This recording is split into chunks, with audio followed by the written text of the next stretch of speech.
What up, nerds, and welcome to another reggae-fueled episode of Straight Chilling, the weekly horror movie review show where you chill and we kill, slice, dice, and chop up yet another horror movie. My name is Bob. I'll be your host for the evening. This is episode 494, recorded Monday, September 16th, 2024. Tonight we're talking about the winner of the September poll, which was Popcorn from 1991. Before we get into it, let me introduce everyone else on the show. First up, calling in from Washington, D.C., we got your boy Randeezy. What's up, man? The Tingler is loose in the theater. How we doing, buddy? It's good to hear from you. You ready to talk some schlock? Ready to talk some 90s and 50s schlock? Oh, yeah. Dude, out of context, like if you have no idea what the Tingler is, that bump sounds so nasty. Dude, it hits how it hits, you know? It's for everyone. It does. Love hearing the VP on the show, Vincent Price. Next up, calling in from Seoul, South Korea, we got your boy Soju. What's up, man? Oh, what up? It's your boy Cinema Stain. Sweet and sticky, boys. Or covered in vomit, depending on what theater you're at, you know? Maybe a little caramel pea corn.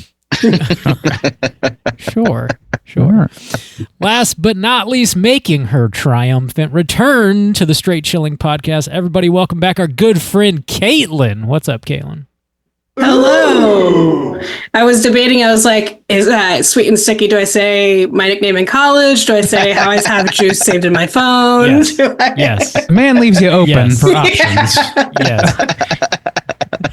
My boy, Sweet and Sticky Stains. Well, I mean, you got your soda pops, you got your candies, you got your caramel. It's most of the stains are sticky. Look, boys. I'm just saying, like, if I see a stain, I'm not flavor checking the stain personally. Doubt it. What a square, right? Just put your tongue on it. Just fucking idiot. God, really playing it safe over here. When Bob said out of context, that bump sounds nasty. I hate to break it to you, but most of them do.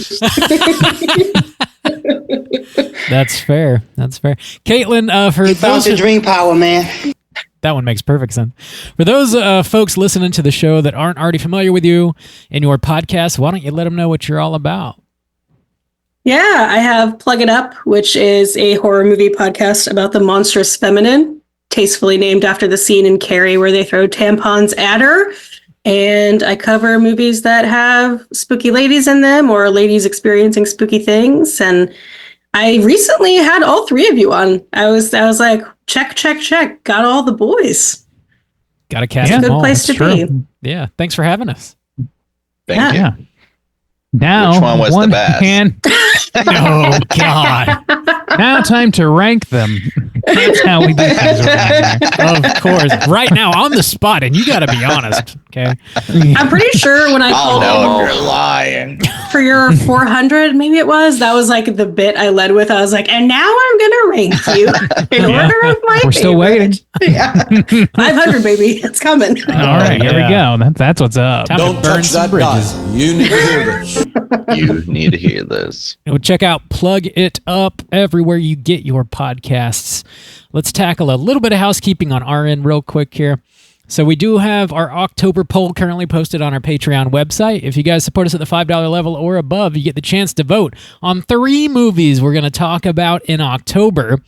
So what we've done the past couple years for our October poll, we each 3 of us pick a triple feature, and they're all themed, and you guys are voting on the theme alone, and then you'll find out what movies we're watching after the poll closes. So the 3 themes you're voting on are Lost and Found, Thrill Me, and Ghastly Ghouls. Whoa, this is the big one for the year. Triple Feature Halloween. Bob, how are those numbers looking? The triple feature Halloween. So Triple feature. Something pretty interesting has occurred here. We got a dead tie. Interesting, you say? Dead tie. That All 3 is are quite tied. interesting. Really? Yeah. Damn. All Yeah. at Really? Is that 0. true? All three. Yeah, that's a I big checked. swing. That was not the case, and that was like yesterday. Yeah, that is the case. I checked just before we. Randy's started constantly recording. refreshing. Come on. It's the only election I'm paying attention to. So It's the only one that matters. Every 10 minutes for 30 days. Come on. God damn it, Nate Silver, tell me who's going to win this thing. It hasn't changed for 6 hours. What the fuck? Let's just go ahead and close it. Let's just close it. So, yeah, I mean, anybody's game at this point. We're halfway through Damn. the month. Make sure you get your votes in before the end of September. We'll see what 3 movies we're talking about this October. Damn, and, 3-way time. Now's a really good time to join Patreon if you guys haven't already. We've got this incredible tie in the poll happening, this unprecedented You tie in the need to poll. break it. You are responsible. You. One vote emotional matters with listener. us. And you can count on the fact that this election, your vote matters. It does count. We're also Randy with the dropping- hashtag rock the vote. Yeah. You have huge sway. We're also dropping mini casts out the ass. Next up, Friday. We are dropping all of those casts right out of our ass. out of our asses. Next up, we got Friday, Amazing, man. September 27th. We're dropping a mini cast on Cuckoo and Juice. I think this was yours, right? Whoa, yes, sir. That was me talking about Cuckoo, one of the weirdest horror films of 2020 year we're in for. Whatever it is. Wow. Doesn't even matter. Dementia's setting in quick. 2000. When's the new My Chemical Romance album drop? Lamp of Stain. What the fuck? Damn. So check that out, Friday, September 27th. Also, I'll go ahead and let you guys in on a little secret. We're talking Simpsons Treehouse of Horrors every single Friday, yet again throughout the month of October. So sign up on Patreon now. Classic straight chill. Frankenstein, the Booger Man. The We're eventually Booger going to Man. cover them all. We're getting halfway there. We're halfway Damn. there. We are halfway there. Which is and crazy. this is the 5-year anniversary of us starting this trend, Yeah. by the way. Jesus Yeah. Christ. We got Oh our my boy God. Warren sitting in with us once again from the Simpsons is Greater Than podcast for all those mini casts as well. And the man knows what he's talking about. So check it out. Mm-hmm. What Half else? the existence of this podcast, we've been talking. Treehouse. Simpsons. That is insane. That is That fucking is crazy. kind of insane. My brain hurts. Keep going. Yeah. Also, speaking Keep of going. Yeah. Patreon. It hurts. Oh, yeah. Keep Yeah. going. speaking of Patreon shit, Hurts. I loved it. we're hosting our 4th annual Chilloween party on Friday, October 18th at 9 Eastern. This is going to be a hangout available via Zoom for anybody that supports us on Patreon at any level.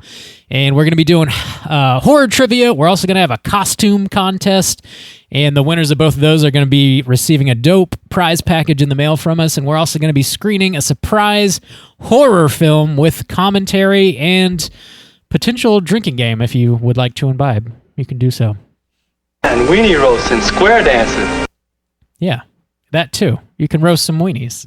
We're going to have it on. And square dance in And the background if you square want. That'll be normal. Totally. That is the normal thing that we will be doing. Yeah. Come hang out with us Friday, October 18th. Mark your calendars, folks. And also, this is the last thing I have. We have a lot of shit to talk about.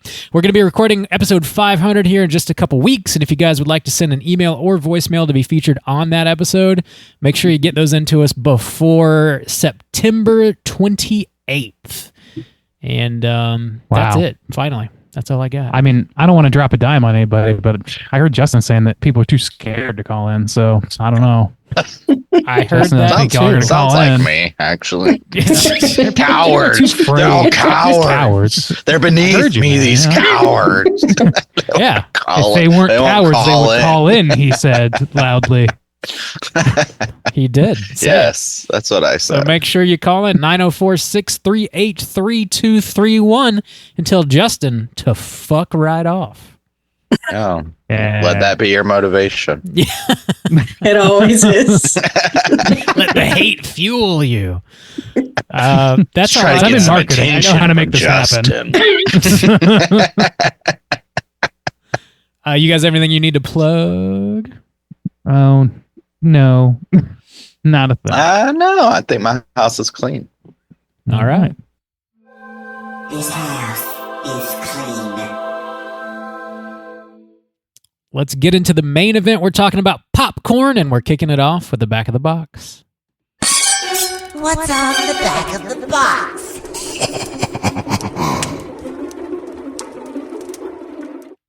Bob, do you have this box? I do. I'm realizing now I forgot to hold it up earlier, but yeah, there you go. Bob, show off that sweet blue, that shine. Ooh. Whoa. You're the only. Yeah, That blue you got to watch gold. an actual release of this. Blue. Yeah. This bad boy ain't streaming anywhere but YouTube. It's, It is not easily not great. available. And we were mentioning pre-show that there's like a new Bollywood film or a recent Bollywood film also named Popcorn. There's some other popcorn options out there. Also, the sweet snack that's available on all stores that they want you to buy. So, Covered in caramel, cheese, yeah, butter. you know, sweet, sticky, you know the deal. Huge stains. Oh. Huge. we know the deal. Stickiest stains. Yeah, we're Everyone talking says so. Popcorn 1991. If you guys do want to stream this, yeah, it's in full on YouTube. You can do that. It's also on Blu-ray, so you can pick it up physically Also, if you'd like to. who's got a Blu-ray player these days? I mean, come on. Only losers do. I know that much. Little idiots! Idiots! This is from 1991, rated R, with a runtime of 1 hour and 31 minutes. This was directed by Mark Harrier and Alan Ormsby. It was written by Mitchell Smith and Alan Ormsby. Starring Jill Sholin, Tom Villard, Dee Wallace, some other lovely folks. Plot synopsis brought to you by IMDb is as follows. A master of disguise, deranged killer begins killing off the college students who are organizing a horror movie marathon in an abandoned theater. All Folks, have we seen this movie before, and would we recommend people check it out? Caitlin, why don't you kick us off? You know, I had not seen this before, and I was kind of like, this has got to be something I've seen. When I was talking to Randy about it, he was like, yeah, it's like the 1991 schlocky one. And I was like, yeah, that sounds like I've probably seen it before. And then I went to go play it, and I was like, I have no idea what this is. But I ended up liking it a lot more than I thought I would. And if you are interested in movie history and the history of interactive cinema in particular, I think that I would recommend this one. Sweet. Randy, how about you? Yeah, I had seen this once before, very much just like a random throw-on sort of situation back when it was streaming in a legitimate fashion. I would generally recommend this as well for the reasons that Caitlin pointed out, but also like this is one of those movies that like I benefited from having like no expectation whatsoever. So I don't want to overhype it or oversell it either. This is a movie that I think will surprise you or at least it surprised me its level of quality considering what appears it looks worse than it is by the cover. Don't judge this one by its cover is what I would say. Right on. Juice, what about you? I had never seen this before, and this film is not my particular flavor. But what I would say as far as recommendations is even though this came out in 91, it's definitely like an 80s B horror movie type of feeling. But for that style, I would say it does a lot of things that actually kind of like earn my respect.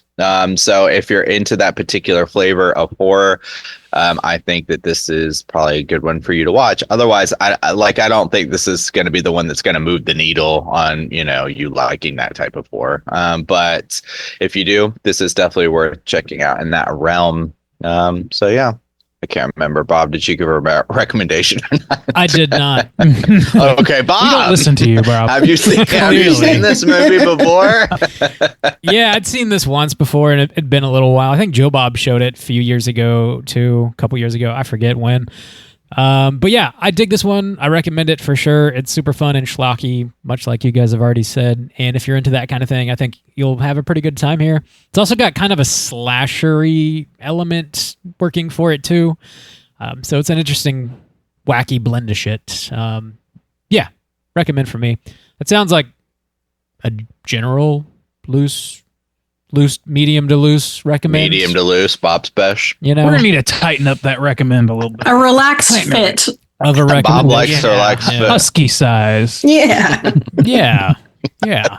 Precisely. Put on your Jinkos and watch this fucking movie if you want to do that. Hell yeah, bro. Whoop, whoop. Sure. So we are going to be spoiling popcorn, and here comes your warning.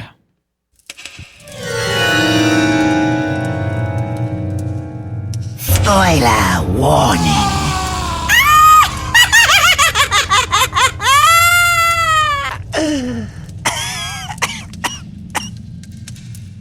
I want to see how many times I can make Rob this episode go like, sure. Okay. I've gotten 2 so far. 2 already? Okay. All right. Sure. All right. I'll keep a tally. Bob, right, do you thank have you. that plot synopsis? Oh, no, I'm going to let Caitlin do it. Oh. Oh, you're gonna get an okay from me. Whoa, Caitlin's O face over there. I see. Whoa. Okay, we have 2 for Bob, 1 for Caitlin. Let's see. A running tally.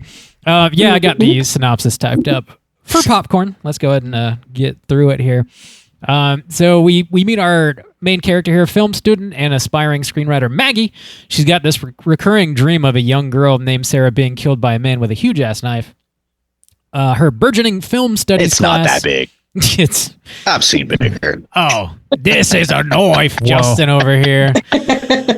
So plump, so right. Yeah. Her burgeoning film studies class decides to have an all-night horror-a-thon to raise some funds at the local abandoned Dreamland Theater.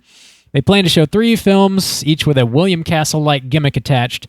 Mosquito, filmed in 3D, The Attack of the Amazing Electrified Man, filmed in Shockoscope, and Stench, filmed in Odorama. They also enlist the help of a horror memorabilia shop owner who loans them lots of cool props to decorate the theater with. Among his collection, they find and watch a short film called Possession that resembles Maggie's dream. Legend has it the director Lanyard Gates was a cult leader as well as a filmmaker, and when he screened his final film Possessor, he acted out the last scene on stage, which consisted of killing his family and setting the theater on fire. Maggie's mother, Suzanne, receives a creepy phone call, and the voice tells her to meet him at the theater and to bring a gun. She goes to the theater and is grabbed by a mysterious figure.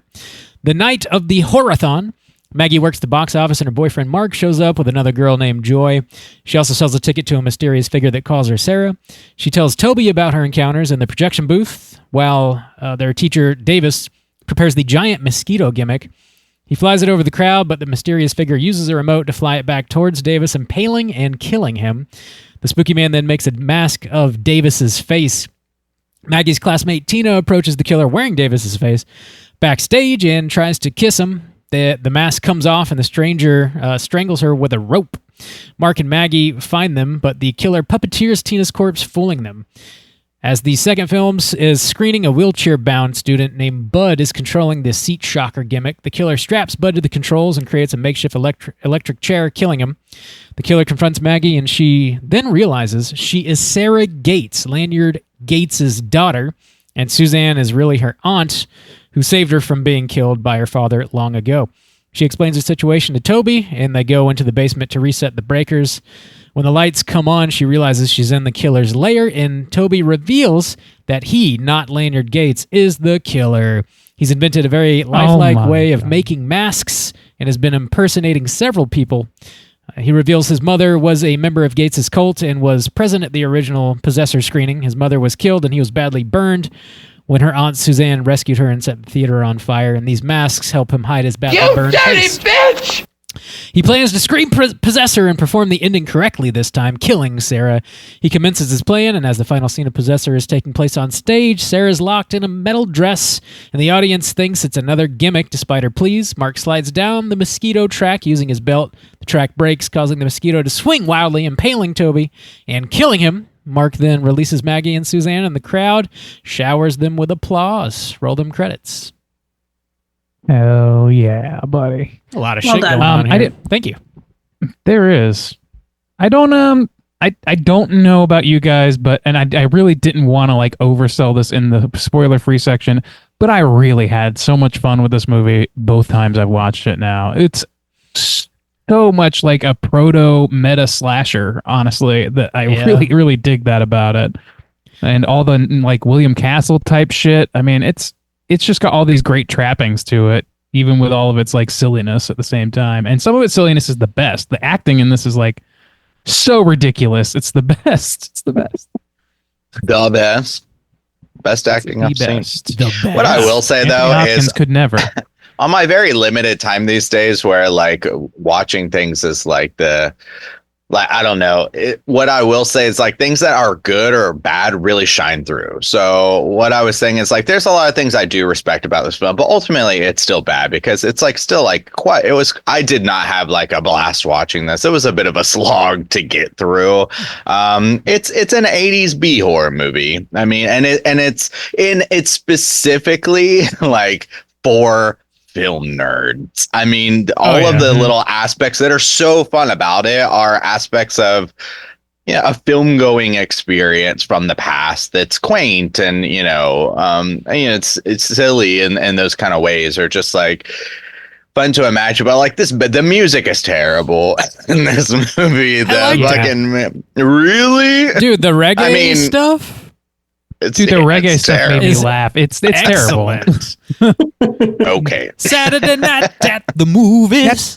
Who cares it's what really like chintzy? chintzy. So catchy. So I have a buddy who's a horror dork that I work with, and I mentioned that I was watching this to review it, and he was like, "Well, keep in mind that the whole thing was filmed in Jamaica." And I was like, I haven't seen this more recent enough to know what that means, but okay. And I had forgotten all the reggae shit, and as soon as that started playing, I was like, fuck yeah, this was filmed in Jamaica, except it sound like they could have. You would think that being in the source of all reggae rock steady music, they would I don't know, do something other than the songs they chose. They're very, very cheesy.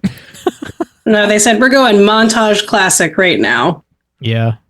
I love how in the middle of the triple screening that they have going on, they just like the lights go out and they're like, fuck it, we just have a reggae band on hand. Let's bring them out and have a concert. Yeah. Like, except the whole aspect is the power is out, but they still have a full-fledged concert. Don't worry about all that. They have a full-fledged concert. The people that brought that's the whole point of bringing the band to fix the lights. Yeah, we got. They're dancing on stage with them with flashlights. Hey, just because they are not fixing reggae. Shit. Don't come down on it, man. Oh yeah, dude. In case it's of fun emergency, though. Like it's just so it's like preposterous feeling. It is. It's a lot of fun. I got a good a kick out of watching this. I'd forgotten the vast majority of it, honestly, and I love the William Castle kind of gimmicks that they play with here. And the like movie memorabilia with all this like cool shit that they decorate the theater with. It's like a horror nerd's wet dream, basically. It's like being able to like go to something like this would be so much fun. I guess unless you get murdered or whatever. But it sounds. It reminded me very much of Scream, the opening to Scream 2, or like all these movies where like the horror feature is like a complete raucous, insane, like rock show level of event where people are just bouncing off the fucking walls and hurling shit. I would love to go to a screening like that. The most intense shit I've seen is like, I don't know, like fucking Everything's Terrible, or like a screening of The Room or Rocky Horror Picture Show. But those things, like those last couple things, they're like preordained jokes and stuff. And so like it's on a script, it's running on a track. I would love to see just like people going fucking nuts. And the thing is, it's like I either want that or I want everybody to shut the fuck up and watch the goddamn movie. It's no middle ground at all. Full-fledged party or silence. We're either committing to the bit or we're being quiet. Respectful. But all the options. 300 people have to agree. No, it's funny. I started out kind of like Juice and then ended up where Randy is. When I started this, I was like, oh man, I started this at like 9:30 on a school night, so to speak. And I was like, oh man, this girl and her like very tropey, I keep having these dreams, Mom. And I was like, oh God, I can't do it. But then we get to the memorabilia guy, and then we get to the montage, and I was like, okay, I can buy into this. This is silly, and the shticks. And when the movies that they're playing, that they're projecting, are reflecting kind of what's going on behind the scenes, and you get this sort of like the parallels, and it's got this proto Scream vibe. I was like, oh yeah, this is so much fun. I love movies. I love going to the movies. I love watching movies. This is great. I love movies. It's like the perfect Joe Bob pick. I don't think I saw this one with Joe Bob, but I feel like this was the kind of movie where I'm like, man, I probably wouldn't enjoy watching this alone, but preparing for a podcast for it or watching it with a Joe Bob type of crowd would be the exact right vibe, with other people that like movies, other people that like horror tropes, and other people that can pick up on just like the silly shit, the William Castle of it all, and enjoy the meta commentary and just, I don't know, the mask work, him embodying like literally embodying other characters and like puppeteering their bodies. I was like, oh, I love horror movies. This is fun.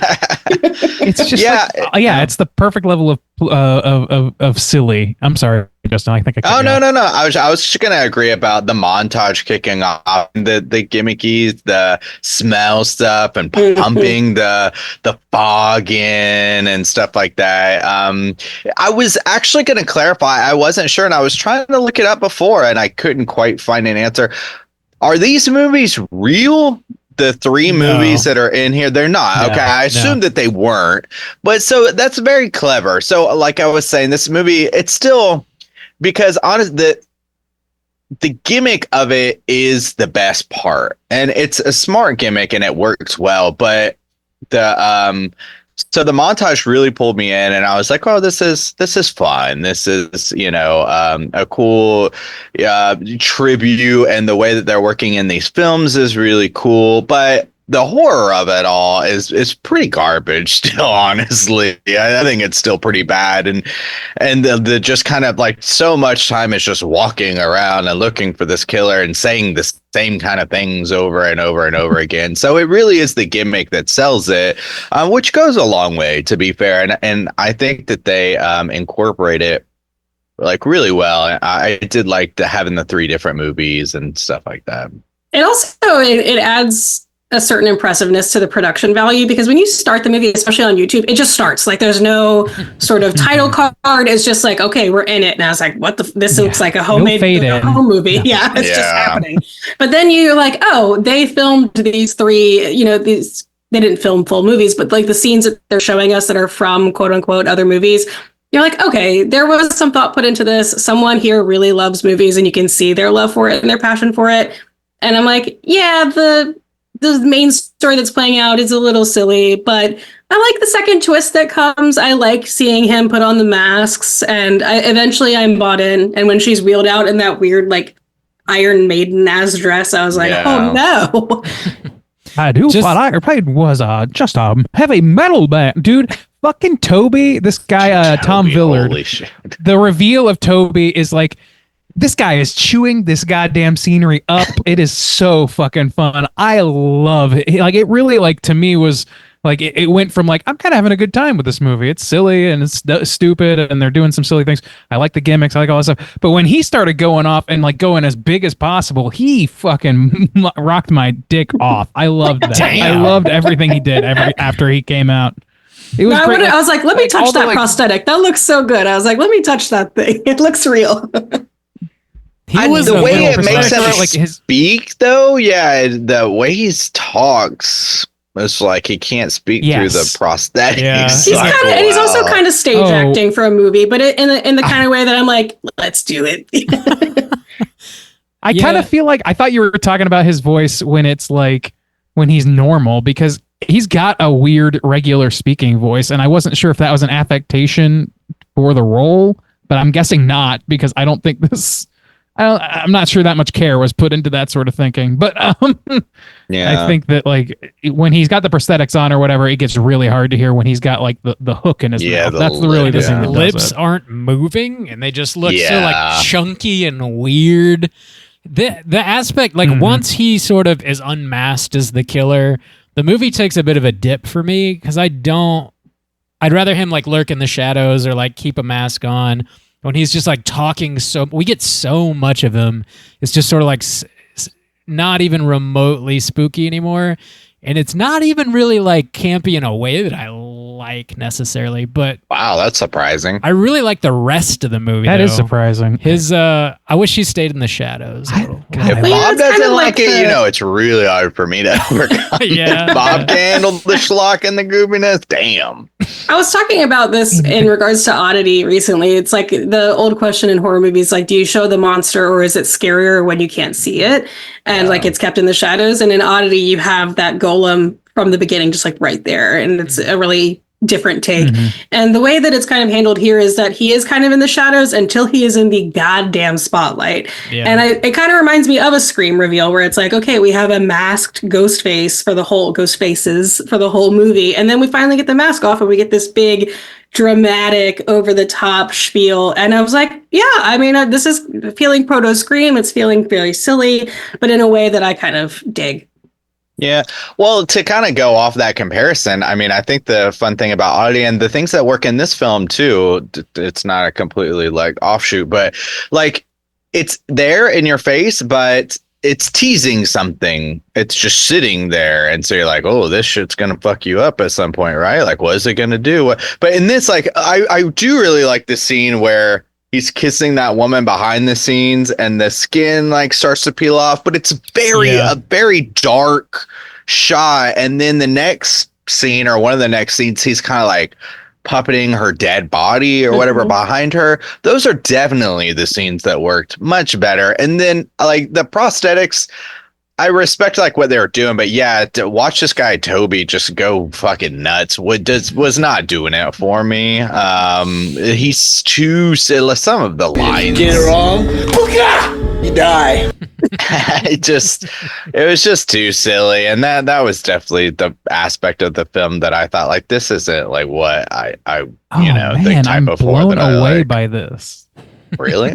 From I mean, me? I Or get just it. by Justin, Bob? I expect it from him. But yeah, from you, it's a little more expected. But like, I expected more people to be down with this. Like, he's going Lillard on this shit. Pre Lillard. I'm pro. my I'm audio pro. Not enough drool for my liking. I But like he's when not he's the quality of puppeteering Lillard. the girl that's like, I gotta go earn my A or whatever. Like the girl that he ends up like, that kisses him and her face. Yeah. But when he's doing like puppeting her and he's like, it's me, the class tramp. And like everyone's like, oh, Sarah or whatever her name is. Just They're like, walk "You're so off." silly." Yeah.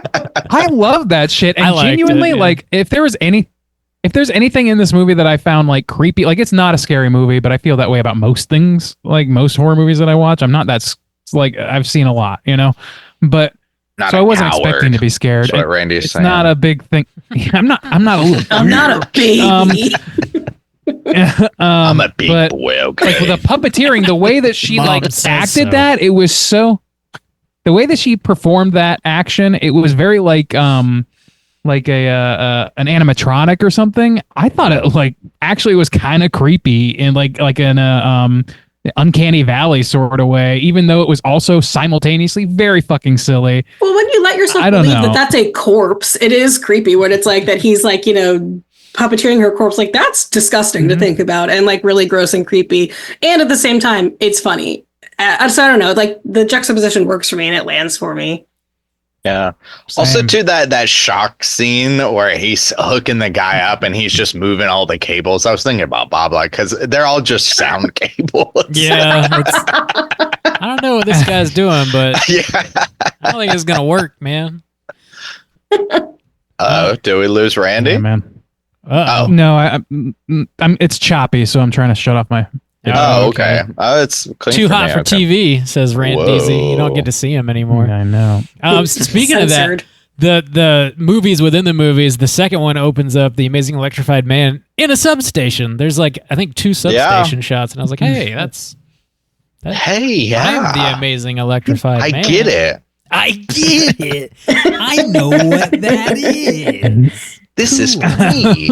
Bob was like the Leo Oh, DiCaprio yeah. meme. It's like, pointing at the Exactly, TV. yeah. Oh my God. Yeah. Electricity, right? Point at. I like the movies in a movie in this too. Like Me too. I don't know. There's something about all that, and like this movie came out like 2 years before Matinee, and they did the same kind of thing with Mant. But I think this did it better. Like I like all of these little vignettes of movies that don't exist. They were like Justin you couldn't tell. I wouldn't have been able to tell if I didn't already know that like, oh, they're doing the Tingler bit. Oh, they're doing the haunted house on haunted hill skeleton on a wire bit, but with a mosquito. Like I already knew about those things a little bit. So when I watched this the first time, so I was like, I kind of knew what they were going for and that it was just off center from reality, but it feels real enough. And also it's like heightened enough to where I kind of want to watch these movies. I want to see this like movie about a fucking prison, an inmate trying to get electrocuted in the electric chair and then becoming like the Shocker, but It is Shocker in the 50s. I want to. Yeah. It is Shocker, but in the 50s. I want that more of that. Yeah. I like the I giant wanna see this mosquito mosquito. movie. I liked I it like the landing on the mosquito. truck and puncturing the dude in the head and sucking his blood. brain. That was cool. That was yeah. rad. Yeah. Fucking great. Yeah. And Yeah, the giant those things mosquito really- they have really worked. in the theater looks super fucking cool. And when they start the movie, the kids run out. One of them's like a giant like can of bug spray, and the other one's a fly swatter, and the people are like going ape shit. It looks like Which actually was so in The much fun. Simpsons recently that we Really? covered. We were Yeah, saying like, crazy oh, enough. Willie's a can of bug spray. Oh, when, Dressed as a can of bug spray. Yeah. Yeah. Plug Maybe in that's a Patreon popcorn again. reference. Just get in there. You got to do it. You got to do it. Yes. Oh, man. But yeah, I don't know, so I like those aspects of it. Yeah, the pieces, this is one of those things where like the pieces, I don't know. I was about to say the pieces are better than the whole, but I mean, the music always is not good. So just like no matter what song comes on, it's really cheesy, it's really chintzy. And I guess that's the thing for a movie that made 3 different movies to put in their movie and they're referencing all these things. There's still a lot that feels really chintzy about it. Like I was saying, it's not able to overcome that B movie like feeling. I don't know. I mean, I But think it also, knows like, what it is. arguably fits for the topic. Yeah. Yeah. Yeah. I don't don't think know. it's trying to be. I would anything say that, other than like, that. The reggae aside, I think that the soundtrack is pretty terrible. Like the reggae has some charm because it's just such a weird, audacious moment, like happenstance that they would even this would be the band that they have, all that shit. But like the OST is like it should be a little bit better than the movies that they're parodying and homaging. Like it should be a little bit more than the Casio, I think, and they don't quite get there, but. I don't know. That's what that I agree with that bit of criticism. That kind of took me out of it. I thought it was like a little bit of a slow build up. Like it was so tropey right at the beginning, like you said, Caitlin. Like it could have lost me pretty early. And I was like, if Dee Wallace is the thing you're hanging your whole movie on, and she's clearly like mostly written out in the first 15 minutes of the movie, that's not good. But fortunately, they just came in swinging right after that. As soon as they get to the theater, man. I'm just. And then she into comes this back movie. I like really love cast it. in the full body cast, like with the gun pointed out. Yeah. Yeah. But she can't pull It's the so trigger funny. for some reason. I don't know. It's so funny. Well, and there's this like pseudo supernatural moment where I don't know if it was a dream or what, but she approaches the theater and the letters from the marquee are like falling Yeah, off, and, like fuck was that? almost hitting her, and then it like says, I already forget lanyards, like possessor, and I was like, fades in. okay. Yeah, That is That's a weird. good call. Yeah, I guess that is a good call because at first that makes you think like the film is haunted or it's possessing this theater and stuff like that, and maybe so the and then they drop things like that where it's fading in, but it's not a dream because it plays out like a regular scene. So it really does kind of pull the rug on that. And nope, it's a real person and he's mimicking it and stuff. But yeah. I think I was like, man, this is weird, but then I was kind of charmed by it, and Yeah. well, as far as the sound goes, like the reggae stuff was like silly and misplaced, but I will say we got a "Let's All Go to the Lobby," and that, I don't know, just like hit me just so right, and I was just like, oh, it feels so good to hear this, and getting things like when he's going down the mosquito line or whatever, and it's like you get like the Tarzan scream. I was like, okay, well, we got some stupid ass reggae in here for the montage, but we have some really good beats here in terms of like silly movie stuff. Dude, Also, it's. Oh, go sorry. ahead. I'm gonna let. I Randy am go. back.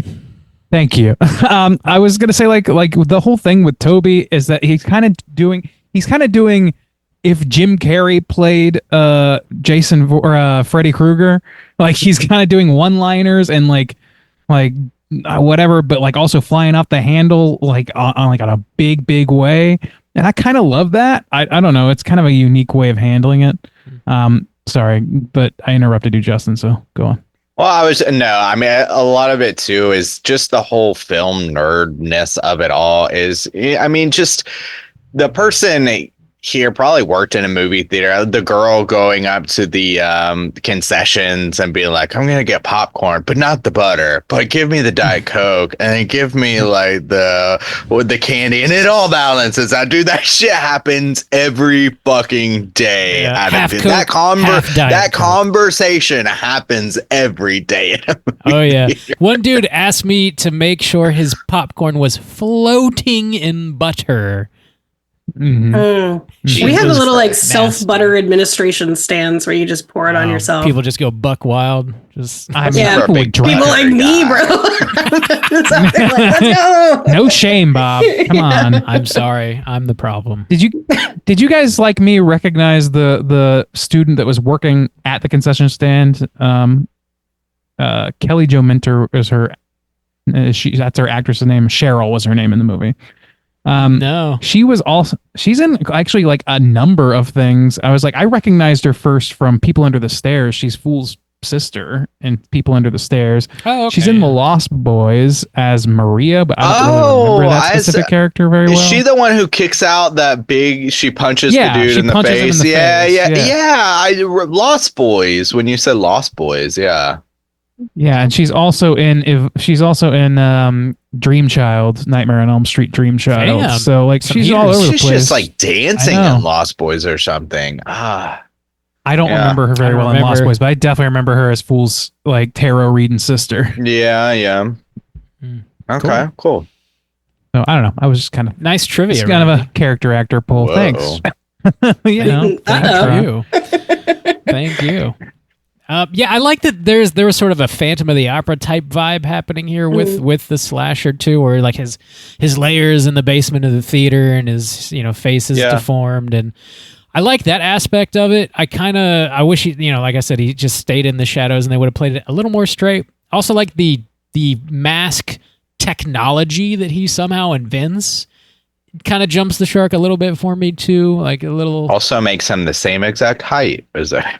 Right, yeah, and like he can change his voice well enough, I guess, Dude. to fool people, and Also, too, he can make these masks and look like a normal person. He's still super pissed off about like being burnt. well, just It's get like, over it. yeah. I mean, suck it. I think There you his go. body, He looks his like a whole normal mask person. melts onto their face. So I Yeah. guess he's got problems beyond that. But yeah, like he turns into like he's like, I perfected the quick change or whatever. And I was like, okay, at least they wrote in a line that explained how he can like go into the shadows 1 second, come out in a different face or whatever. They did that kind of. Doesn't really make sense, but I don't know, like the sensicalness of or whatever at that point is long gone. Like, Yeah. I find it so fucking like charming that the 3 movies and like the gimmicks that are involved with them and all that stuff, there's so much care put into making those like completely consistent with themselves the whole movie, to the point where like the way the killer is taken out is by 2 of them at once with the mosquito and the electricity. I love how that all plays out or whatever, but it's like everything else is like way more slapdash than that. It's like the only thing they really paid a lot of attention to in terms of like laying down the narrative structure. I Yeah, thought that was funny. someone there really cared, and then I don't know if like they're like, fuck it, we got to get this done or what. But I've got kind of, like, trivia that sort of ties directly into what you guys are describing here, the sort of like dichotomy of the movie here. So Bob Clark was originally approached to direct this, and he didn't want to do another horror movie. So he passed on it, and he ended up just being a producer. And apparently he did shoot some second unit on this. But he recommended his buddy, collaborator, Alan Ormsby. He worked with him on Death Dream to direct it. And he began making the movie, but he was replaced by Mark Harrier just a couple weeks into shooting because he was apparently too detail oriented, and they also replaced the lead Amy O'Neill with Jill Sholin at this time too. But he still gets credited. Ormsby still gets credited as having directed the movies within the movie, and then everything else is sort of credited to Harrier. So like I think that hyper attention to detail was sort of like Ormsby's brainchild, and then the rest of it, the slapdashy kind of stuff, was the other dude. So it is just like 2 different directors working on this here, which I think that's too bad. you can tell. Yeah. Yeah, obviously you can. That is really too bad. And what shocked me is that they this is the replacement lead in this movie. Yeah. Was the other girl too detail oriented, perhaps? I guess Get rid so, of her but too. I was impressed at the volume of her bangs as a bang haver myself. I was like, damn, those things are cemented in. I love it. Yeah. Yeah. They were it was like she's like cartoon character hair. Yeah, she got head sort of helmet thing. bangs, yeah. Yeah. Crazy. But I don't know, like that makes sense. I really wish it was all that detail oriented or whatever. Like so much of what happens I really enjoy for its slapdashness, but I'm very curious now to know what this movie could have been if they paid that much attention to some of the like, actual goings on in the movie. Yeah, I mean, I think that's what's because we say, like there's much better films that I think this probably influenced, and I think you can see the structure of a better, more influential movie there, and it really is the kind of schlocky, silly, and not the schlocky, just the silliness, or just kind of those, I don't know, filler things that just make this movie feel a lot cheaper. And so it is difficult because at times you're like, oh yeah, this is a better movie. Oh wait, no, it's really not. And so yeah, you really like sway back and forth. And I think that just cements my feeling of like this could have been a much better movie, but ultimately it's still kind of not. Well, I kind of like the schlock. Like I made no secret that I like some of the silliness. Like I especially like the silly performances or whatever and things like that. But like at least from the villain, like I think a scene chewing, ridiculous big villain. I'm happy with that. I was never going to be that scared of him. Unlikely I was ever going to be that scared of him in the first place. Man, so give me some big shit boy to like enjoy, and that's what he I think did. Like I just loved the cadence of this character. The other characters though, like Maggie and like things like you mentioned Caitlin, the marquee coming off, and like just very like some of that shit just really felt like very like by numbers and not in an homage way. You know what I mean? Like the dream sequence or whatever. All these little things, and then just sort of like killing time with this character of who was it, Mark, the boyfriend or whatever. Yeah. God, that guy like could have used a rewrite. Mark is horny. Do you get it? Yes, Mark's horny and also unlucky. God damn. That's it. Dude, the expression on your face. All right, man. All right. Man, I just rewatched Serial Mom, and there's a character in there whose whole characterization is that he's just horny, and it's the same thing with Mark. But with Mark, we got the Tarzan scream, and I'll go to bat for Mark for that. Yeah, Mark had some moments when he's like getting shat on. He's tolerable, so they did a lot of that, and I think it made up for some of it. But like treat him like shit. That's what I like. He brings a romantic rival to his girlfriend's girlfriend, whatever's thing. Yeah, and then he gets up to go talk to her, and this fucking like beefsteak sits down. Yeah, comes down and sits down. Like I don't know. Like part of me really likes that, but it also is just like it kind of drags on a remarkably short runtime, which is impressive. Joy is just down. She's like, fuck it. Whatever dude sits in this chair is cool with me, man. Whatever. She's like, I know my worth. Whoever likes me the most gets to have me. Damn. Yeah, that is kind of an odd little plot to follow. Asshole. Like, damn. that line read where it's just like this guy stands up and it's like a Seabass moment from Dumb and Dumber where he's just like, oh, you're like a foot taller than me. Taller, yeah. Yeah. But it is kind of nice because you're like, yeah, Mark kind of sucks. So maybe I'm like conflicted about it, obviously. Like a part of me is like, that's so stupid and so tropey, but also it makes Mark tolerable when he's on screen. So I kind of like it. I don't know.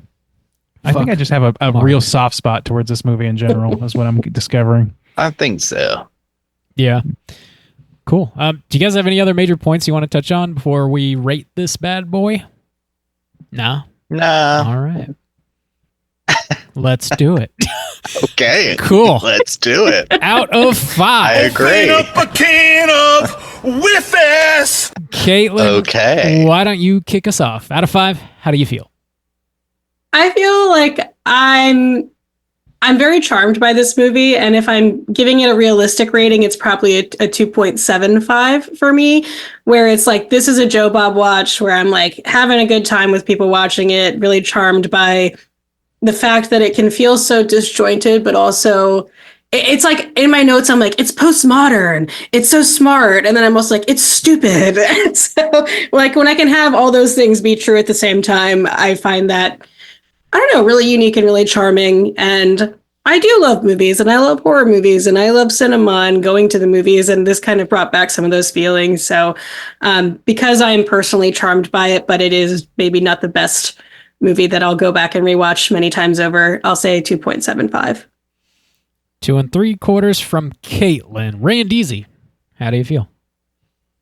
Yeah, I mean, it's no secret that I'm like, I just have a soft spot for this movie, but I don't think it's completely undeserved by any means. Like, I think that it's definitely deserves some criticism, and I think that on a completely objective scale, like Caitlin said, it would have a much lower score than what I'm going to give it, because I'm voting with heart a little bit here, admittedly. So like, I was surprised by this movie positively overall.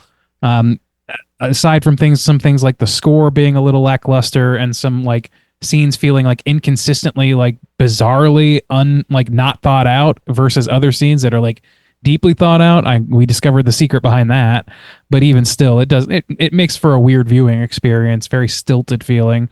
But like that big performance from a big scene chewing villain, A big boy.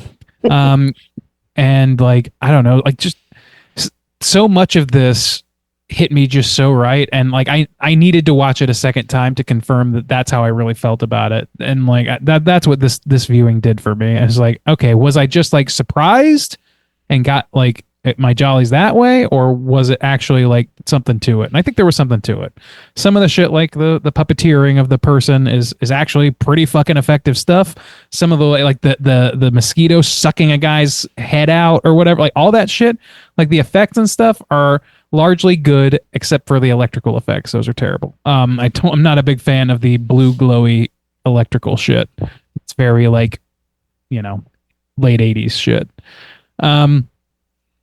But yeah, I don't know. Overall, I just really enjoy myself watching this movie, and so I'm going to vote based on that. I'm going to give it a 4. I like this movie a lot. It's something I will watch again. Probably not every year, but I'll probably watch it every few years and enjoy it.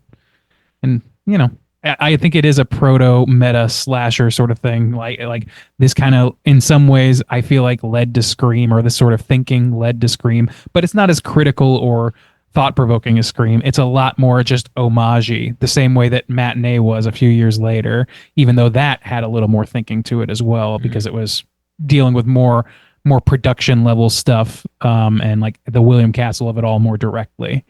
So, And the Cuban Missile Crisis. Yeah, and like Ed Wood, even like, so like all these, like, this is like the first movie I know of that was like really paying tribute to movies like the William Castle movies as in homage, like so directly. And I think 90s were the time for that to really kick off, because clearly it did. Cool. So. 4 flat from Randeezy. Juice, how do you feel?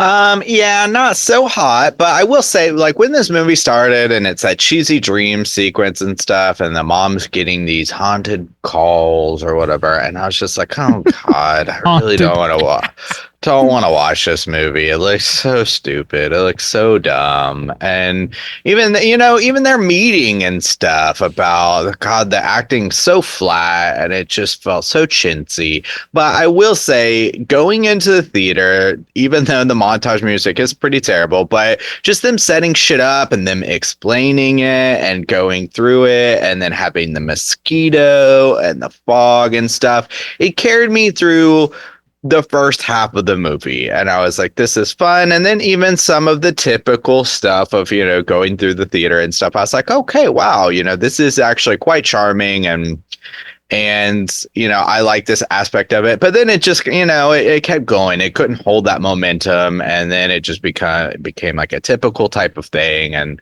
really schlocky and cheesy. And then the last third or whatever, just I was like, okay, come on, all right, we got to wrap this up. So I probably will never watch it again. But if it was on, with the group, I think it could be fun enough to watch. But I mean, it is what it is. I think it's better than most of the things around it that in its category, which is why I was saying, if you really like schlocky 80s B movies, then this rises above the rest, but not enough to break through. Just it's definitely toward the top of the list for me. So ultimately, I think I'll give it a 2.5. 2.5 from your boy Juice. Bob, 5. What you gonna give the old peacorn? I dig this one pretty good here. I think, like I mentioned, the all-night horror-thon with these 3 movies that are, William Castle joints complete with gimmicks, like the horror movie memorabilia everywhere, the shot clock, the kid says when the clock screams, the movie beams or whatever. All this shit is just a film fan's wet dream. I would love to, throw something like this, attend something like this. They did a Tingler screening at the Overlook 2 years ago, I believe, and they did the whole chair buzzing gimmick The thing. Tingler is loose in the theater. Precisely. So I don't know. All that stuff is just so much fun, and it really got me so stoked putting this movie on. I was like, "Fuck yeah!" And I dig the reggae. It's it does not fit the tone of this movie, I get that, but I think it's just fun. I don't know. I dig it for what it is. I like that this is it's got an element of a slasher, and that's sort of like a Phantom of the Opera kind of vibe too. I like all that stuff. The reveal and the killer's over the top shit. It does sort of lose me towards the end of the movie a little bit.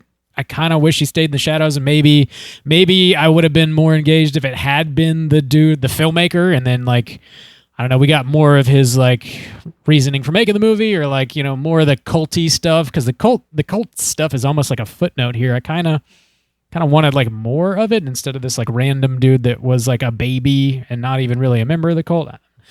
But all the gimmicks and shit, there's some pretty fun kills happening here. It's definitely got Scream vibes, like we already mentioned, and I like the meta aspects of it.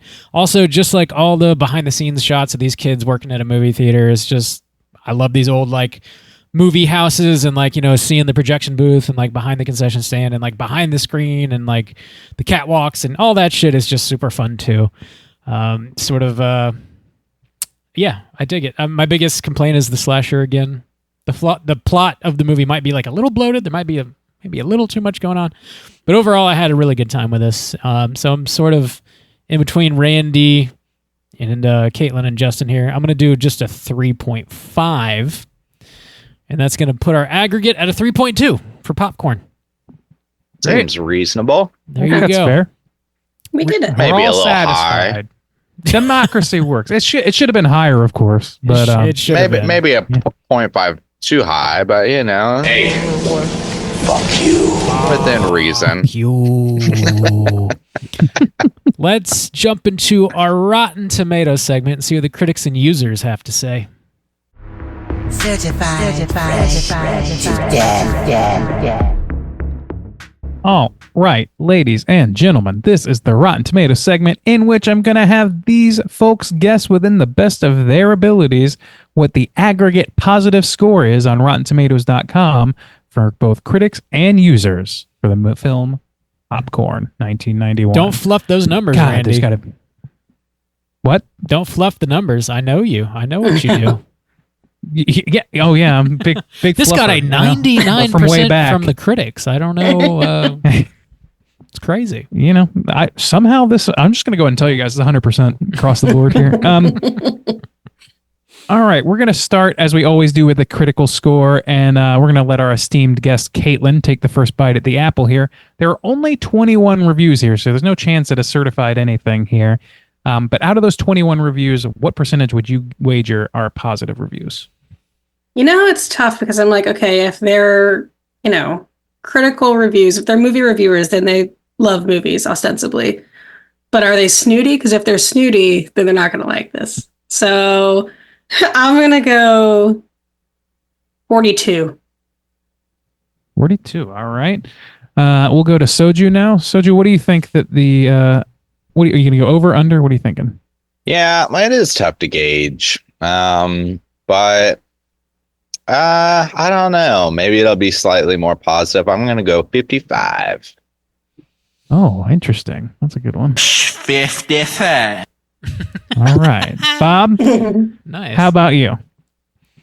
I'll take the high road here with a comedy number of 69, please. 69, dudes!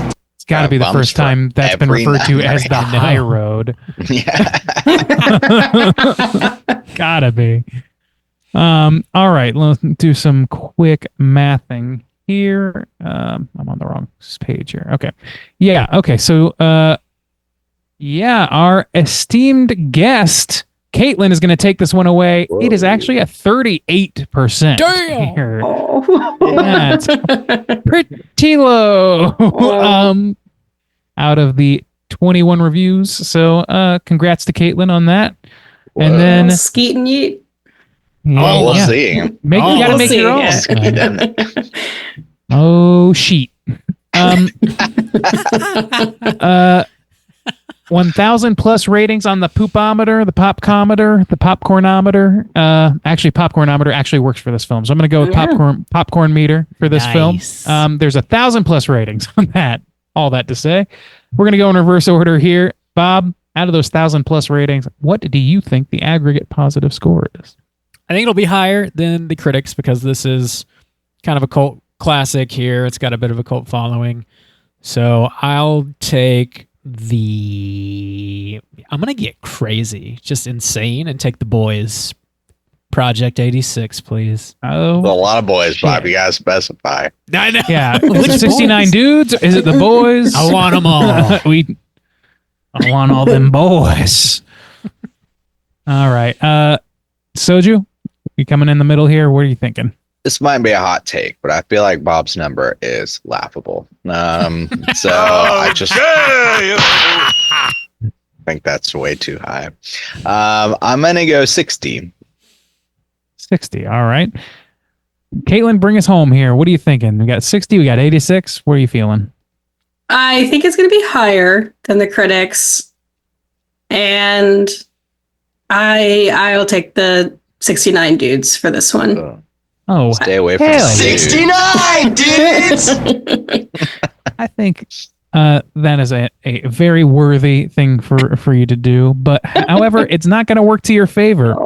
Juice's instincts are right on this one. This is lower at 41%. Yeah, that's God. reasonable. Damn. Still higher than the critics, though. Higher than the critics.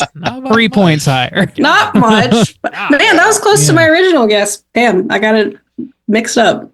Yeah. I just don't think this movie has the cult reputation enough to really get more movie dorks in here. Not everyone It's gets praises. it like we do. Yeah, I know. Not Totally everyone's right. so smart. I'm only Yeah. saying that about us. We're so smart. I just, man. I've seen a lot of movies, and what I've seen in my time is a hell yeah. Oh Hey. my god. Oh boy. Congrats to Dude. Soju on that. We're going to now read a couple of negative reviews because sometimes they're funny. Here we go. The offbeat angle eventually gives way to standard slasher film tropes. Fortunately, the movies within the movies are imaginatively realized.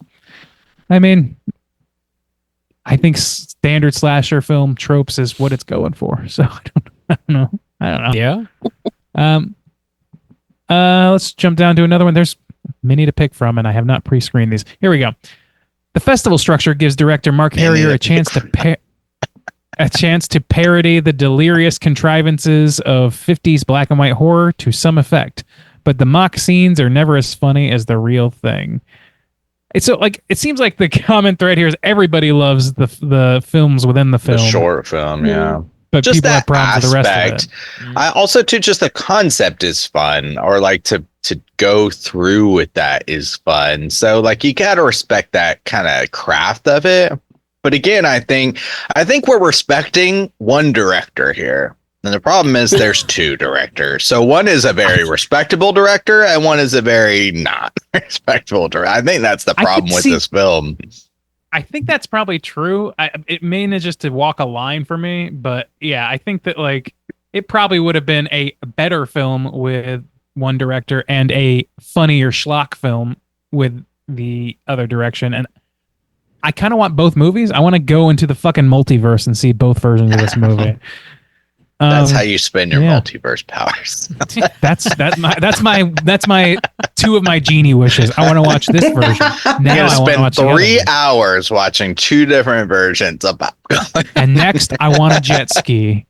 And the one where Bob bought jet skis instead of blue. Dude, at this point, he's got a fleet. He's got. Oh my god! We already This man, determined he's he got- could have bought a houseboat. So I mean, He's got at Waterworld this style point, I don't know biker where gang we're at. on the water.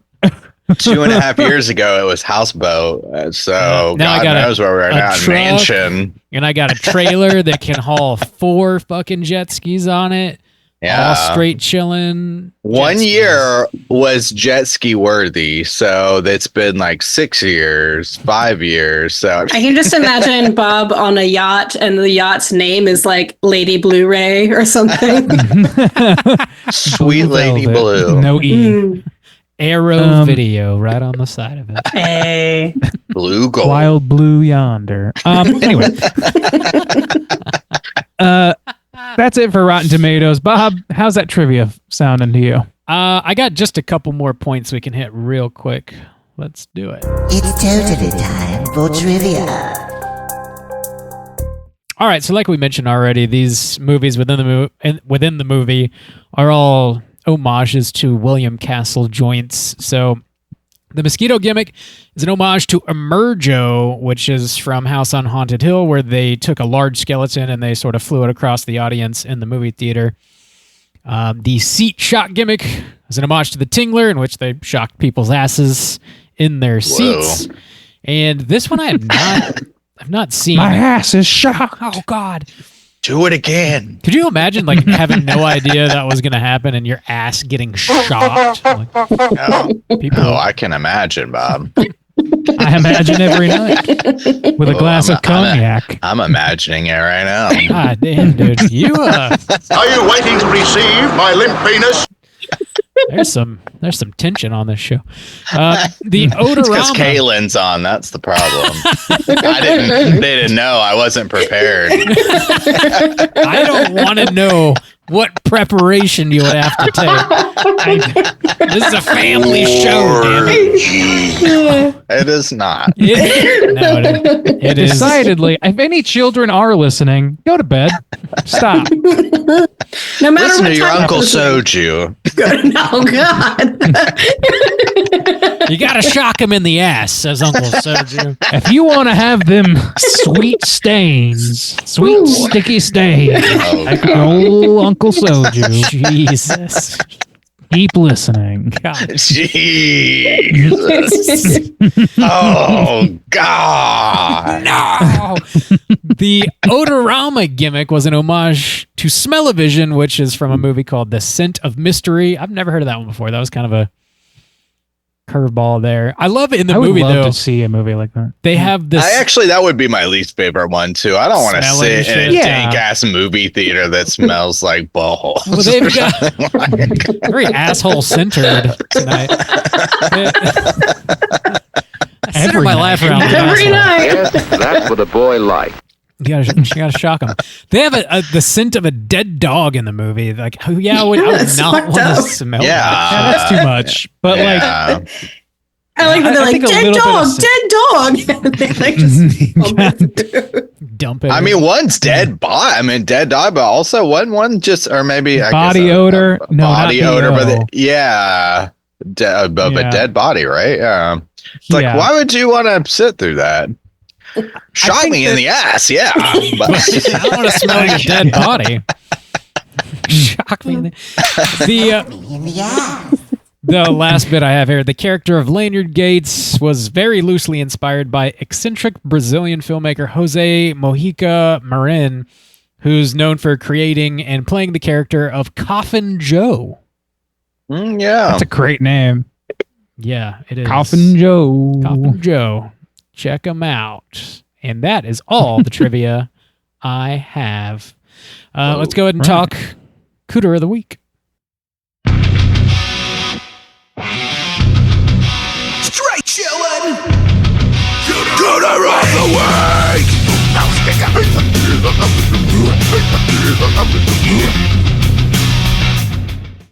Juice, what is a cooter and why do we hunt them? Oh, Bob, we are the best cooter hunters around, and cooter's a character type. Just to clarify real quick, so we don't go to prison. You kids still listening? Straight chillin' exclusive, of course. I'm a little hungover, so I think Caitlin's gonna go through the 5 points. Nobody gives a fuck. The 5 points of cooterdom are sexual deviance, overall patheticness, overall look and attire, smug arrogance, and manipulation. Damn. And we want the cooter with the most points, but we need 3. Well, we need at least 3. Very good. That's right. We have standards here. They're very, very, very fucking loose. low. If you hit 2, you're not good enough. So yeah, I think we got a couple maybe cooters in this film. Who do we want to start with? Any takers? We want to start with old Tobes. Yeah. Sure. Yeah. Toby, yeah. Yeah. Looking at tire, them lips. Dude, they are not moving. I like Toby when he's like half face on. Like that's ideal. When it's like Toby. the ears hanging off a little bit. The ears hanging off. He looks like a character from Brazil. It's great. Yes. From Brazil, the country, of course. Brazil, the country. Yeah, he looks Brazilian, as they all have ears flapping. He's rocking a like Brazilian, is what you're saying. Yeah. Clearly, what I meant. Yes. Yeah. Sexual deviancy. Oh, yeah, manipulation. Manipulation. I would say not the sexual deviancy because he has the chance to sleep with the blonde woman who's like very into him or whatever, but he instead throws an incel tirade in the back afterwards. It's like, no, I've got things going on. He's like, I was just thinking about the melty face make out with that one chick, but I guess she's more the sexual deviant. Dude, she was ready to fuck that teacher. Like, She was. Very ready. I have a daddy kink. She needs an A, Bob. I mean, how else is she gonna get What it? do you think she's gonna learn something? No. What is she gonna? For someone who needs the help, she committed to this theater thing. Like she's in the uniform and everything. I know. But maybe that's part of it. True. Gotta be good for at least. That's part of the daddy kink. Yes. It is for sure. So manipulation, smug arrogance for sure, because he thinks he's smarter than everybody. Oh yeah. Pathetic. Looking at Pathetic, tire. yes, because he's putting pathetic. the entire he's not blaming the cult leader who tried to murder his family in front of him as a child and convinced his mother to watch this with him. He's blaming the child who barely escaped with her life from that situation. Makes sense. So makes perfect sense. Yeah. Yeah. It seems it's just so contrived, but like to me that's so in keeping with the kind of movie that they're homaging that I'm just like down for it. Yeah. Anyway. So he's got what, 4? Maybe He's got maybe enough, all yeah. 5? 4, yeah, maybe 5. What about else? that boyfriend? Has he got anything? Mark's got sexual deviance. Yes. Yeah, absolutely. Yeah. Remember he like rushes her at campus and he's like, I'm so horny. And she's like, take it easy. Stop what you're doing. She is so like laughs it off, but I'm like, this man is like unwell at this moment. He's like, come on, man, go home, Mark. Yeah. Go and he's home. like starts like negging her, like, I guess I'd like, why don't you want to be with me or whatever? Like all this sort of like weird fucking shit. She's like, A, I'm going to class. B, my mom's home. C, you're like way too horny to be in public right now. He should have prepared in that right, Juice, but he didn't. He should have prepared. He's strapped down to a chair somewhere, my guy. God damn. What else? Pathetic. He gets made a fool and gets knocked the fuck out. His pants rip and everybody laughs at him because he thinks he can outrun a Doberman or something. Like it's fucking stupid. So patheticness, stupid man. sexual deviance, smug arrogance. Yeah, I think so. He's pretty smug. Yeah. So pretty he hits. Yeah, he's got those Cooter, but outside of just the main villain role, he's got some of those Cooter vibes. You know, low tier villain syndrome for a while, even though he turns out to be a hero, which is just a weird turn. The only way that works is because they shit on him so much in the interim. I like it when they shit on him. It's my favorite part. Shit on him. What?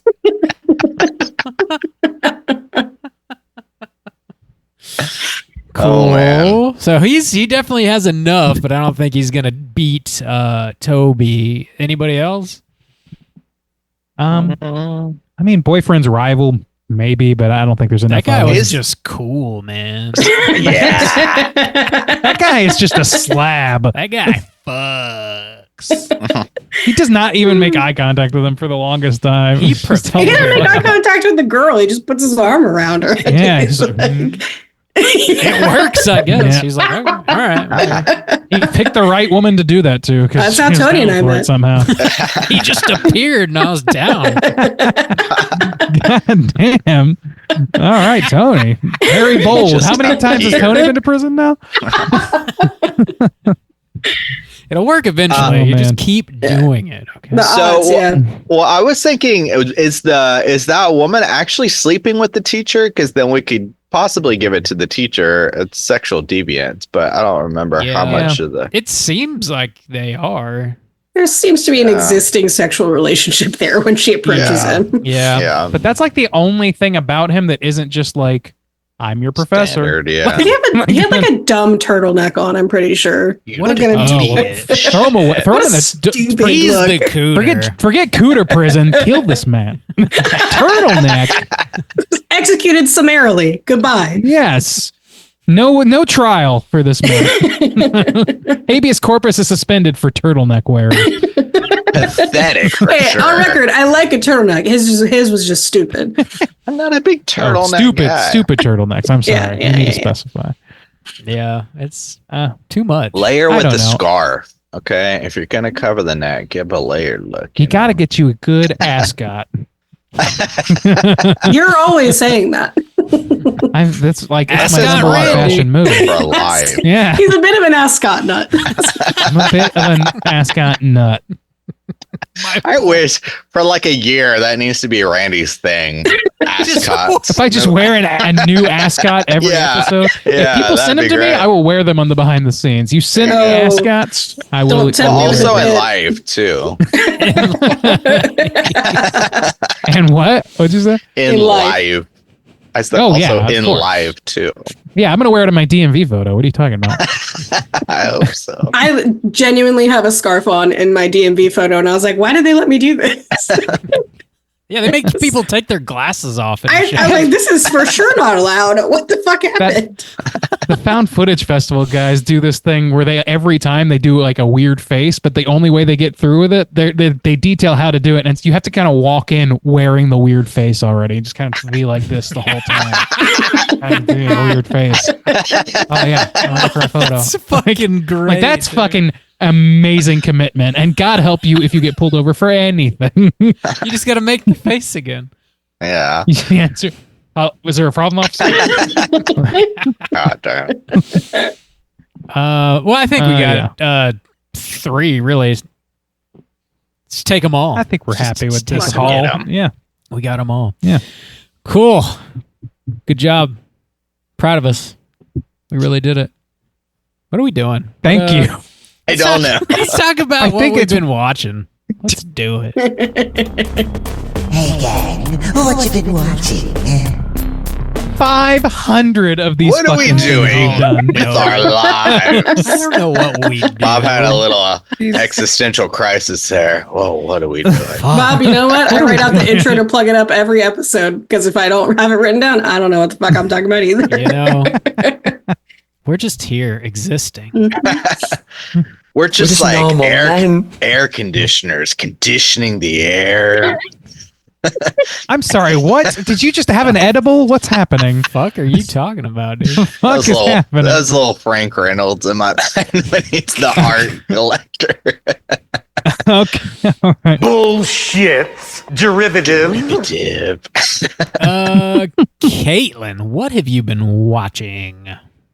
I was so excited for this segment because we have been binging a show called Delicious in Dungeon. Have any of you seen this? What? No, but it sounds awesome.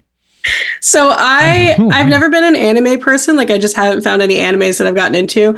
But there's this really cute one on Netflix called Delicious in Dungeon, and it's like D&D meets Great British Baking Show meets Pokemon, and it's so cute and I love it. And I think the first season's like 24-ish episodes, and we're about 20 in, so we're coming in at the end of the season, but it is very sweet and I love it. It's just like, you know, little party that's in a dungeon, D&D style, and they're battling monsters, and then they eat them and cook them, and they have these little recipes, and it's adorable. They eat the losers or the winners? They eat the monsters that they conquer, like little mushroom guys. It's very sweet. Wow, that sounds it's so cute. It sounds very murderous. I don't know how to tell you. It's cute and creepy. It's like everything. If you're a fan of the show, I feel like you'd like this. All right, nice. All right. That, and then for Plug It Up, I recently rewatched Serial Mom, which it had been a while, but Kathleen Turner God, she's so good.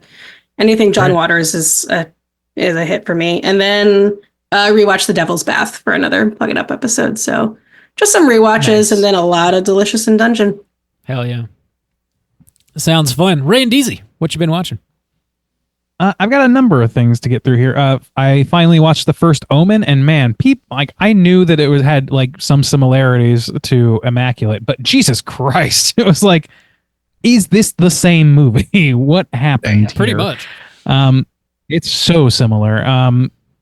It's crazy that they came out concurrently. Like, I don't know. And it just seems impossible. It's like Ants and Bugs Life coming out at the same time. But at least then, you look at the trailer for one of them, or you hear about, they're making CG bugs and centered on ants. Okay, we'll do that too. We'll rip that off. Well, it's like in the context of Roe being overturned, like I understand like there's this conversation around bodily autonomy and like institutions, but they're so similar.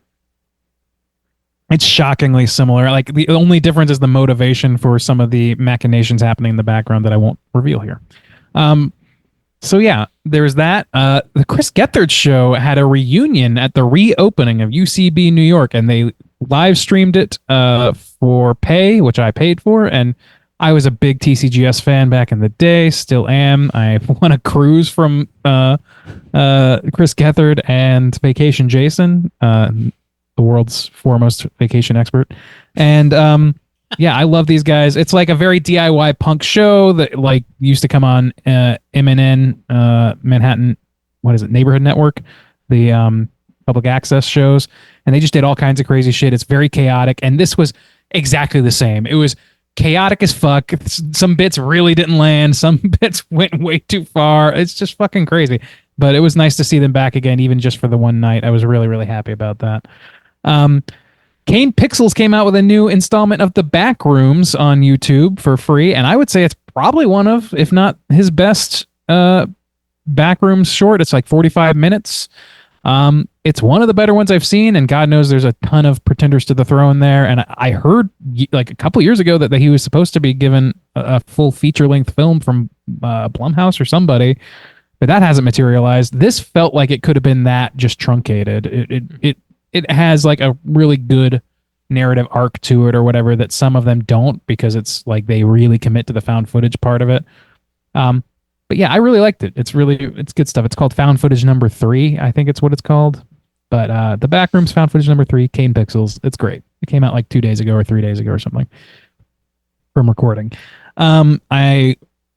We decorated Halloween at our house finally, and got Trick or Treat rolling.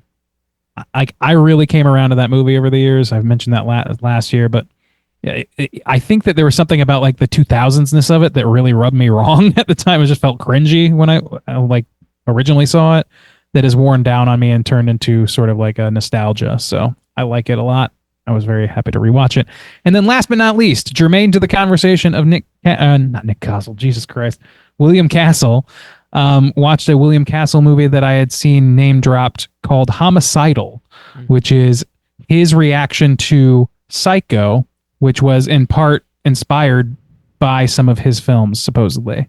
So it's William Castle introducing a movie that is basically Psycho, literally down to like floor plans of a building. Like some of it is very similar, but it is different. And I don't want to say too much, but I think it's worth watching. But I really want to talk about it. It's kind of impossible to talk about without spoiling shit. So I don't want to say too much. People watch this thing. Please watch this thing and talk to me about it. That's my big request. It's interesting, and I enjoyed myself watching it. It's fraught in some ways, culturally speaking. It's got some. I don't know if you're aware of this, but in the 50s there was something called misogyny, and there's some of that going on here. Only in the 50s. Yeah. Well, yeah, we stamped that right out with McCarthyism, It's gone. of course. Yeah. So that's it for me. The last entry. I guess Soju, you want to take it? I haven't watched a lot, but I will say, since it's been commented on a little bit, I did finish The Bear season 3, and I was not that big of a fan of it. I know Randy was kind of defending it when he was talking about covering it. I do think that there was a huge drop off in quality. There are like episodes where they just run this same kind of, I don't know, theme over, like with them talking about the haunted. The brothers in this season really fucking got on my nerves. Dude, it just feels like filler. It feels like they couldn't fill out episodes. It blew me away. Like when John Cena just shows up one episode and they just go back and forth. I was like, man, this show feels like it really lost its way, or like it.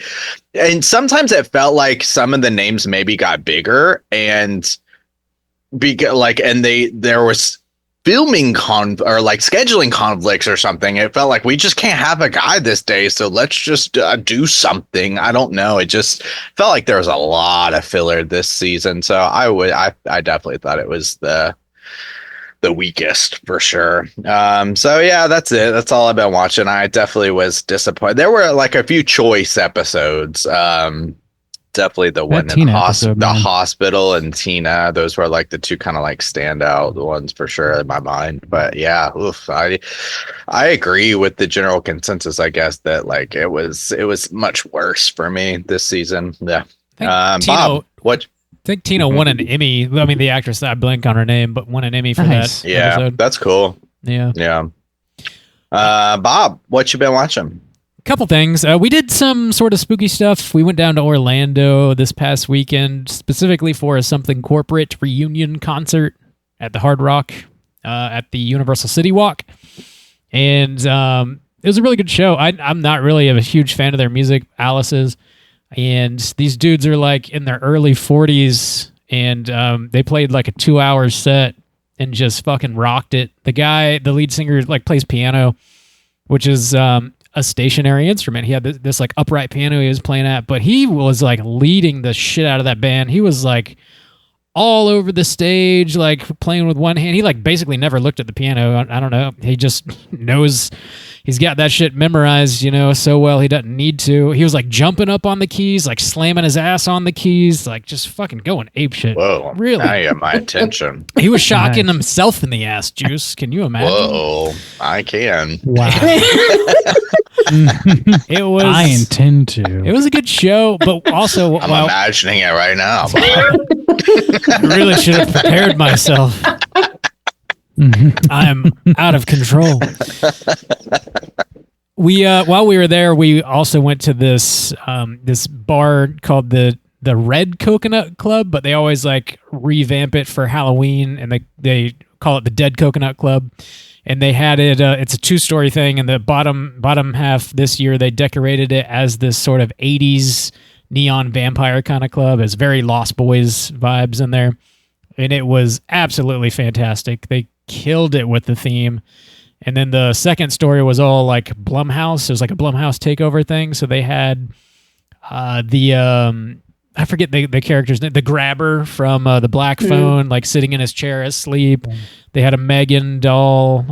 They had like a Purge corner. They had a Happy Death Day area with like the big old cake with a knife in it and everything. It was just like really well done. Super cool stuff. They had characters dressed up, walking around, doing all kinds of crazy shit.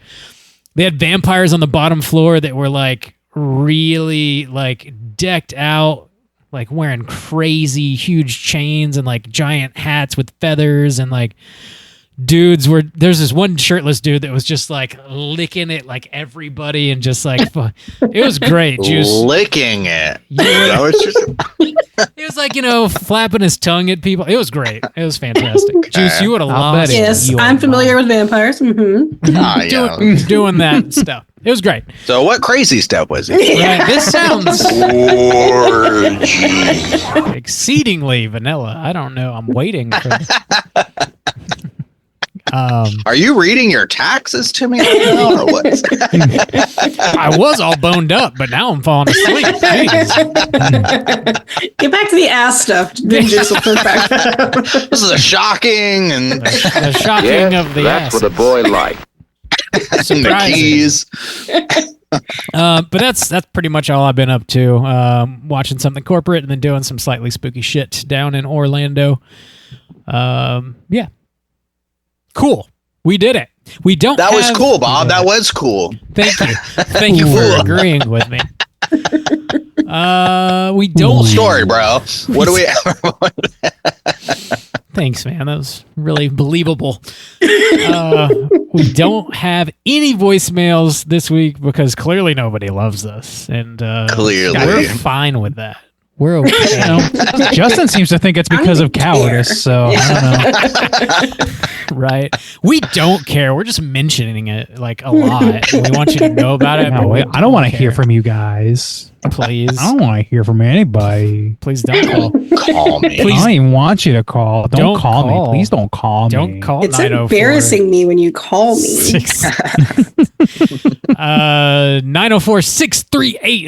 904-638-3231. Prompts for next week. You guys got anything? What are we talking about, Bob? We're talking about another Patreon pick. This Whoa. was chosen by your boy Gabriel. The movie is The Haunted from 1991. Another 91.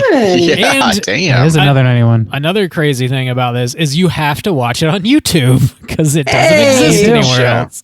This was It's a made-for-TV film. yeah. We've got a exactly. theme running for September. It is a Halloween movie, so it should get you in the spirit of the holiday. Check out The Haunted 1991 on YouTube exclusively. I don't know if that helps with the prompt at all because I don't think we've seen it, but We don't know much Yeah. about it. So- What are people's go-to spooky season movies? I feel like Trick or Treat is up there for me. oh Like yeah. what sure. kicks off your spooky season? Yeah, that's a good one Yeah. to start with. We're always down for that. Yeah. Also, I autumn also want- movies too. I've been jonesing to watch, even though football already started. Remember the Titans? Dude, I just watched Very that. scary. That movie fucking rules. Very Fuck. scary. I'll go to the papers. I forgot to mention this. I just recorded an episode of Let's Get Physical Media with Mikey. It's out now. Check it out everywhere you get your podcast.